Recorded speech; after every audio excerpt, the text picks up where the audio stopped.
Corridor দিয়ে দেশকে যুদ্ধক্ষেত্র বানাতে চান নিরাপত্তা উপদেষ্টা, অভিযোগ বিএনপি নেতা সালাউদ্দিনের। সরকারকে নিরপেক্ষ হতে দুই ছাত্র উপদেষ্টাকেও সরিয়ে দেওয়ার দাবি। মানবিক করিডোরের নামে বাংলাদেশকে যুদ্ধক্ষেত্রে পরিণত করতে চায় আপনার সেই উপদেষ্টা বলছে তাতে নাকি কিছু যায় আসে না। যদি আপনি নিরপেক্ষতা বজায় রাখতে চান তাহলে সেই এনসিপি মার্কা দুইজনকে পদত্যাগ করতে বলুন। করিডোর বন্দর বিদেশিদের হাতে দেয়াকে প্রাধান্য দেয় সরকারের সমালোচনা তারেক রহমানের। পরিস্থিতি ঘোলাটে না করে দ্রুত ভোটের তারিখ দেওয়ার আহ্বান। অন্তর্বর্তীকালীন সরকারের কাছে করিডোর প্রদান কিংবা বন্দর ব্যবস্থাপনা বিদেশির হাতে তুলে দেওয়াটাকেই তারা বেশি প্রাধান্য দিচ্ছেন বলে মনে হচ্ছে। পরিস্থিতি অযথা ঘোলাটে না করে জাতীয় নির্বাচনের সুস্পষ্ট তারিখ ঘোষণা করুন। দেখছিলেন প্রধান শিরোনাম। রাত 11টার সময় সঙ্গে আছি আমি আমিরুল ইসলাম আলিফ। এবার অন্যান্য শীর্ষ সংবাদ।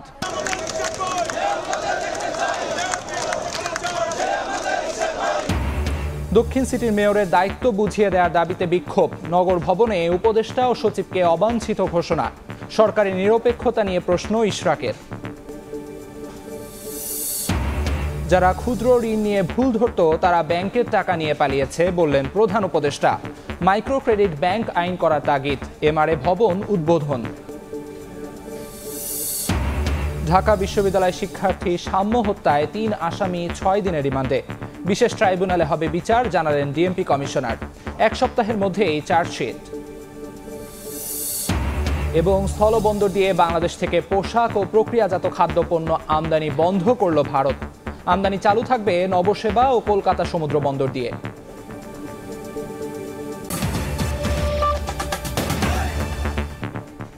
করিডোর দিয়ে জাতীয় নিরাপত্তা উপদেষ্টা দেশকে যুদ্ধক্ষেত্র বানাতে চান এমন অভিযোগ করে তাকে সরিয়ে দেওয়ার আহ্বান জানিয়েছেন বিএনপির স্থায়ী কমিটির সদস্য সালাউদ্দিন আহমেদ।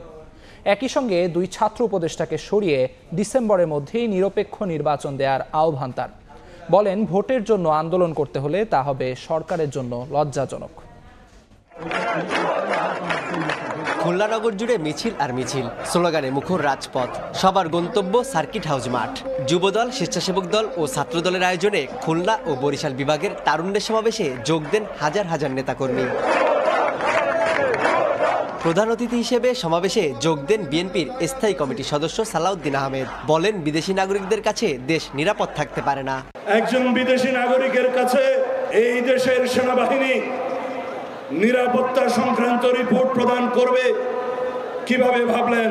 মানবিক করিডোরের নামে বাংলাদেশকে যুদ্ধক্ষেত্রে পরিণত করতে চায় এদেশের রাজনৈতিক দল সমূহের সাথে কোনো আলাপ আলোচনা করেননি। অন্তর্বর্তী সরকারকে নিরপেক্ষ হতে দুই ছাত্র উপদেষ্টাকেও সরিয়ে দেওয়ার দাবি বিএনপি নেতার। সেই এনসিপি মার্কা দুইজনকে পদত্যাগ করতে বলুন। যদি পদত্যাগ না করে আপনি বিদায় করুন। প্রধান উপদেষ্টার উদ্দেশ্যে বলেন, ভোটের জন্য যমুনা অভিমুখে লং মার্চ করতে হলে তা সরকারের জন্য লজ্জাজনক হবে। আপনি কি চান এই নির্বাচনের জন্য আপনার সাথে আমাদের কোনো দ্বিধাদ্বন্দ্ব সৃষ্টি হোক? এদেশের জনগণ সংশয় প্রকাশ করুক, এদেশের জনগণ যমুনামুখী লং মার্চ করুক। বিএনপির 31 দফা বাস্তবায়নের মাধ্যমে মানবিক ও সাম্যের বাংলাদেশ গড়ে তোলা হবে বলে জানান সালাউদ্দিন আহমেদ। একটি অবাধ ও সুষ্ঠু নির্বাচন অনুষ্ঠানের আয়োজন করুন ডিসেম্বরের মধ্যে। তানজিম আহমেদ, সময় সংবাদ, খুলনা। গত 10 মাসেও জুলাই আন্দোলনের শহীদদের তালিকা চূড়ান্ত না হওয়ায় অন্তর্বর্তী সরকারের সক্ষমতা নিয়ে প্রশ্ন তুলে বিএনপির ভারপ্রাপ্ত চেয়ারম্যান তারেক রহমান বলেছেন, করিডোর কিংবা বিদেশিদের বন্দর দেওয়ার বিষয়ে বেশি আগ্রহী ডক্টর ইউনূস সরকার। অযথা পরিস্থিতি ঘোলাটে না করে দ্রুত নির্বাচনের তারিখ ঘোষণার আহ্বান জানান তিনি। বিগত আওয়ামী সরকার বিরোধী যুগপৎ আন্দোলনের শরিক ন্যাশনাল ডেমোক্রেটিক মুভমেন্ট এনডিএম-এর 8ম প্রতিষ্ঠাবার্ষিকী উপলক্ষে রাজধানীর বনানীর একটি হোটেলে আয়োজন করা হয় এই অনুষ্ঠানের। এতে বিভিন্ন রাজনৈতিক দলের নেতারা ছাড়াও নানা শ্রেণী পেশার মানুষ অংশ নেন। অনুষ্ঠানে প্রধান অতিথি হিসেবে ভার্চুয়ালি যোগ দেন বিএনপির ভারপ্রাপ্ত চেয়ারম্যান তারেক রহমান। গত 10 মাসে জুলাই আন্দোলনের সঠিক তালিকা চূড়ান্ত না হওয়ায় সরকারের সক্ষমতা নিয়ে প্রশ্ন তোলেন তিনি। বলেন, এই তালিকা করার চেয়ে করিডোর কিংবা বিদেশিদের কাছে বন্দর দেওয়ার বিষয়ে প্রাধান্য দিচ্ছে ইউনূস সরকার। জুলাই আগস্টের হতাহতদের সঠিক তালিকা তৈরি করার চেয়েও অন্তর্বর্তীকালীন সরকারের কাছে করিডোর প্রদান কিংবা বন্দর ব্যবস্থাপনা বিদেশের হাতে তুলে দেওয়াটাকেই বেশি প্রাধান্য বলে মনে হচ্ছে। আমরা আবারও স্পষ্ট করে জানিয়ে দিতে চাই, করিডোর কিংবা বন্দর দেওয়া না দেওয়ার সিদ্ধান্ত অন্তর্বর্তীকালীন সরকারের অবশ্যই কাজ নয়। এই সিদ্ধান্ত নেবে জনগণের ভোটে নির্বাচিত জাতীয় সংসদ বা জনগণের ভোটে নির্বাচিত সরকার। তারেক রহমান বলেন, সুকৌশলে সংস্কারের নামে অভিনব বেড়াজালে জাতীয় নির্বাচনের দিন তারিখ ঘোষণা আটকে দিয়েছে অন্তর্বর্তী সরকার। অযথা পরিস্থিতি ঘোলাটে না করে দ্রুত নির্বাচনের তারিখ ঘোষণার আহ্বান জানান তিনি। সরকার বরং জাতীয় নির্বাচনের সুনির্দিষ্ট দিন তারিখ ঘোষণাকে সুকৌশলে অল্প সংস্কার, বেশি সংস্কার এ ধরনের একটি অভিনব শর্তের বেড়াজালে বলা যায় আটকে দিয়েছে। পরিস্থিতি অযথা ঘোলাটে না করে জাতীয় নির্বাচনের সুস্পষ্ট তারিখ ঘোষণা করুন। জনগণের ভোটে জনগণের কাছে দায়বদ্ধ সরকার প্রতিষ্ঠা করা না গেলে পতিত পলাতক স্বৈরাচারকে মোকাবেলা করা সহজ হবে না।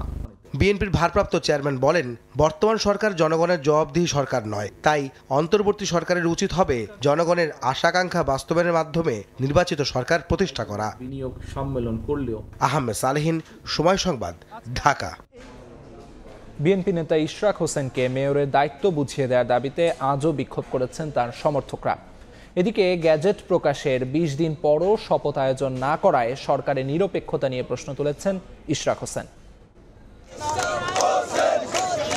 ধারাবাহিক কর্মসূচির অংশ হিসেবে শনিবার সকালেও নগর ভবনের সামনের সড়কে অবস্থান নেন ইশরাক হোসেনের সমর্থকরা। বেলা বাড়ার সঙ্গে সঙ্গে ঢাকাবাসীর ব্যানারে এতে যোগ দেন আশপাশের বিভিন্ন থানা ইউনিটের বিএনপির নেতাকর্মীরা।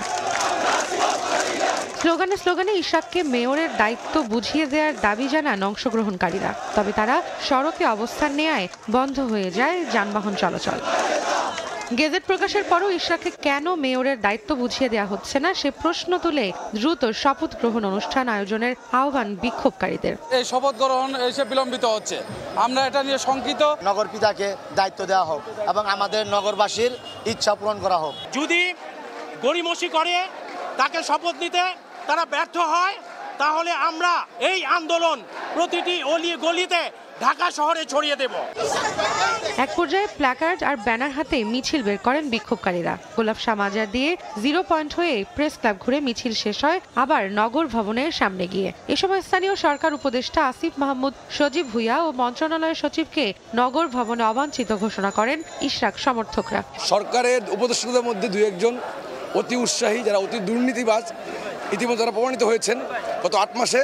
তারা একটা পক্ষ চাচ্ছে না যে এখানে কোনো নির্বাচিত প্রতিনিধি বসুক। স্থানীয় সরকার পল্লী উন্নয়ন সভা উপদেষ্টা আসিফ মাহমুদ, সজীব ভুইয়াকে ঢাকা সিটি কর্পোরেশনে অবাঞ্ছিত ঘোষণা করলাম। এদিকে সন্ধ্যায় সংবাদ সম্মেলনে আদালতের রায় ও ইসির গেজেট প্রকাশের 20 দিন পরও শপথ আয়োজন না করায় সরকারের নিরপেক্ষতা নিয়ে প্রশ্ন তোলেন ইশরাক হোসেন। এ সময় রায়ের সমালোচনাকারীরা আদালত অবমাননা করছে বলেও মন্তব্য করেন তিনি। স্পষ্টতই বোঝা যায় যে একটি সরকারের ভেতর একটি সরকার রয়েছে যারা এখন দলীয় আচরণ করছে। তারা একটি বিশেষ দলকে সুবিধা দেওয়ার জন্য তাদের পলিসি অনুযায়ী তারা কাজ করে চলেছে।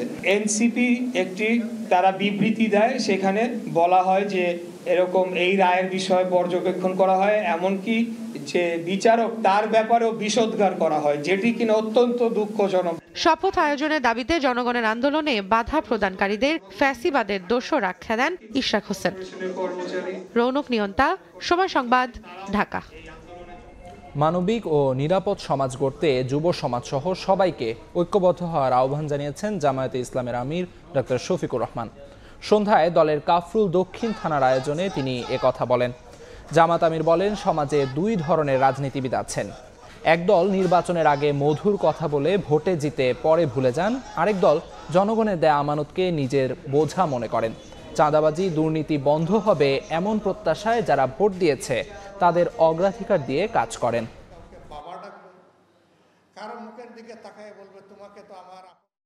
সমাজে দুই ধরনের রাজনীতিবিদ আপনারা লক্ষ্য করবেন। এক ধরনের রাজনীতিবিদ আছে, তারা যখন জাতীয় অথবা স্থানীয় নির্বাচন আসবে তখন আপনাদের জনে জনে দুয়ারে দুয়ারে ঘরে ঘরে তারা পৌঁছে যাবেন। তারা অনেক সুন্দর সুন্দর কথা বলবেন। তারা যদি কোনোভাবে নির্বাচনী এই বৈতরণী পার হতে পারেন এবং তাদের উদ্দেশ্য যদি সফল হয়ে যায় তাহলে তাদের চেহারা রাতারাতি বদলে যায়। আবার কিছু লোক আছে, তারা জনগণের দেওয়া আমানতকে নিজেদের জন্য বোঝা মনে করে। রাত 11টার সময় আরও থাকছে। নিঃসন্তান নারীদের দেখায় সন্তান লাভের আশা। ফেসবুকে পেজ খুলে প্রতারণার ফাঁদ চক্রের। পুলিশের অভিযানে 85 ভরি স্বর্ণসহ 3 জন আটক। যারা ক্ষুদ্র ঋণ নিয়ে ভুল ধরত তারা ব্যাংকের টাকা নিয়ে পালিয়েছে উল্লেখ করে প্রধান উপদেষ্টা ডক্টর মোহাম্মদ ইউনূস বলেছেন, ক্ষুদ্র ঋণের অর্থ নিরাপদ রয়েছে। মাইক্রো ক্রেডিট ব্যাংক নামে নতুন ব্যাংক আইন তৈরিরও তাগিদ দিয়েছেন তিনি। রাজধানীর আগারগাঁওয়ে মাইক্রো ক্রেডিট রেগুলেটরি অথরিটি ভবনের উদ্বোধন করে একথা বলেন অধ্যাপক ইউনূস। এর আগে সবাইকে সঙ্গে নিয়ে ভবনের উদ্বোধন করেন প্রধান উপদেষ্টা। পরে সেখানে আয়োজিত এক অনুষ্ঠানে তিনি বলেন, মাইক্রো ক্রেডিট ব্যাংক হবে সামাজিক ব্যবসার ব্যাংক। এখানে কেউ মুনাফা অর্জন করতে পারবে না।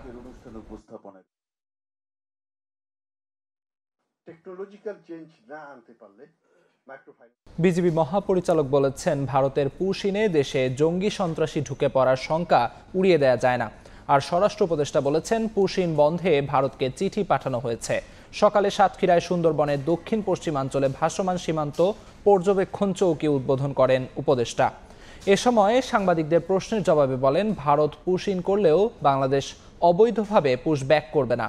বাংলাদেশে অবস্থানরত ভারতীয়দের যথাযথ প্রক্রিয়ায় ফেরত পাঠানো হবে।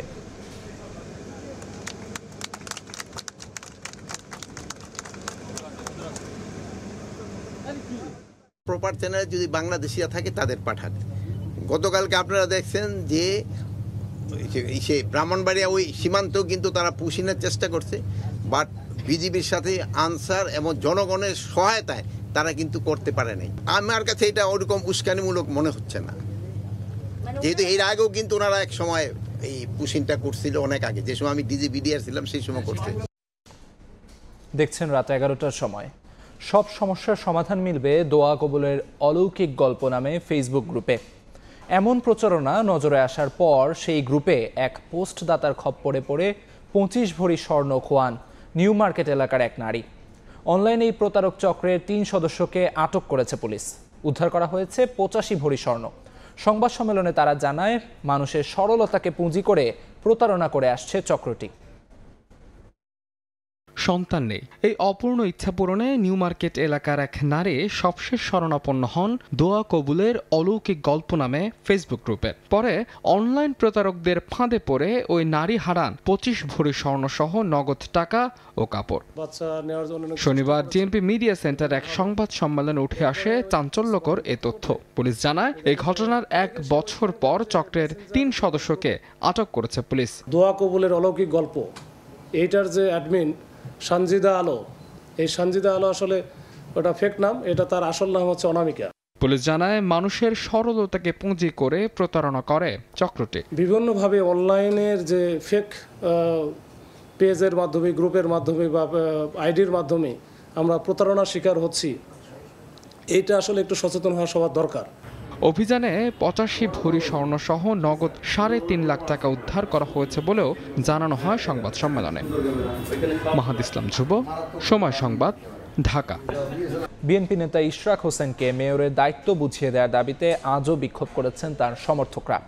এদিকে গ্যাজেট প্রকাশের 20 দিন পরও শপথ আয়োজন না করায় সরকারের নিরপেক্ষতা নিয়ে প্রশ্ন তুলেছেন ইশরাক হোসেন। ধারাবাহিক কর্মসূচির অংশ হিসেবে শনিবার সকালেও নগর ভবনের সামনের সড়কে অবস্থান নেন ইশরাক হোসেনের সমর্থকরা। বেলা বাড়ার সঙ্গে সঙ্গে ঢাকাবাসীর ব্যানারে এতে যোগ দেন আশপাশের বিভিন্ন থানা ইউনিটের বিএনপির নেতাকর্মীরা। স্লোগানে ইশরাককে মেয়রের দায়িত্ব বুঝিয়ে দেওয়ার দাবি জানান অংশগ্রহণকারীরা। তবে তারা সড়কে অবস্থান নেয়ায় বন্ধ হয়ে যায় যানবাহন চলাচল। গেজেট প্রকাশের পরও ইশরাককে কেন মেয়রের দায়িত্ব বুঝিয়ে দেওয়া হচ্ছে না সে প্রশ্ন তুলে দ্রুত শপথ গ্রহণ অনুষ্ঠান আয়োজনের আহ্বান বিক্ষোভকারীদের। এই শপথ গ্রহণ এসে বিলম্বিত হচ্ছে, আমরা এটা নিয়ে শঙ্কিত। নগর পিতাকে দায়িত্ব দেওয়া হোক এবং আমাদের নগরবাসীর ইচ্ছা পূরণ করা হোক। যদি গড়িমসি করে তাকে শপথ নিতে তারা ব্যর্থ হয়, তাহলে আমরা এই আন্দোলন প্রতিটি অলি গলিতে ঢাকা শহরে ছড়িয়ে দেব। এক পর্যায়ে প্ল্যাকার্ড আর ব্যানার হাতে মিছিল বের করেন বিক্ষোভকারীরা। গোলাপ শাহ মাজার দিয়ে 0 পয়েন্ট হয়ে প্রেস ক্লাব ঘুরে মিছিল শেষ হয় আবার নগর ভবনের সামনে গিয়ে। এ সময় স্থানীয় সরকার উপদেষ্টা আসিফ মাহমুদ, সজীব ভুইয়া ও মন্ত্রণালয়ের সচিবকে নগর ভবনে অবাঞ্ছিত ঘোষণা করেন ইশরাক সমর্থকরা। সরকারের উপদেষ্টাদের মধ্যে 2-1 অতি উৎসাহী, যারা অতি দুর্নীতিবাজ, ইতিমধ্যে তারা প্রমাণিত হয়েছেন।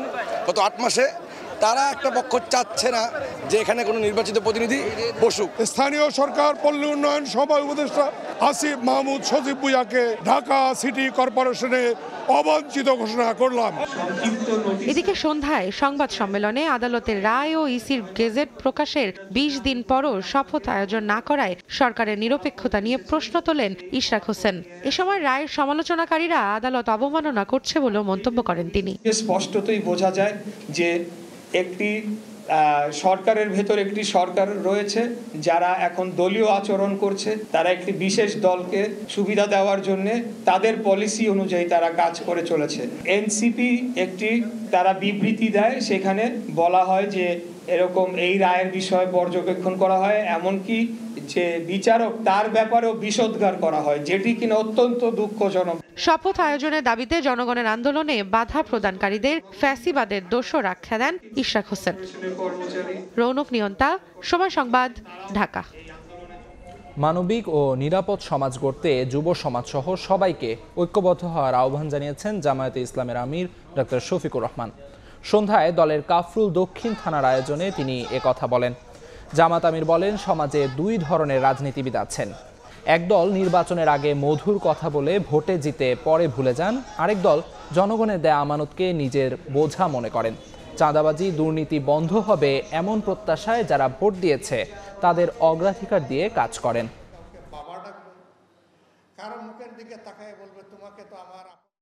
সমাজে 2 ধরনের রাজনীতিবিদ আপনারা লক্ষ্য করবেন। এক ধরনের রাজনীতিবিদ আছে, তারা যখন জাতীয় অথবা স্থানীয় নির্বাচন আসবে তখন আপনাদের জনে জনে, দুয়ারে দুয়ারে, ঘরে ঘরে তারা পৌঁছে যাবেন।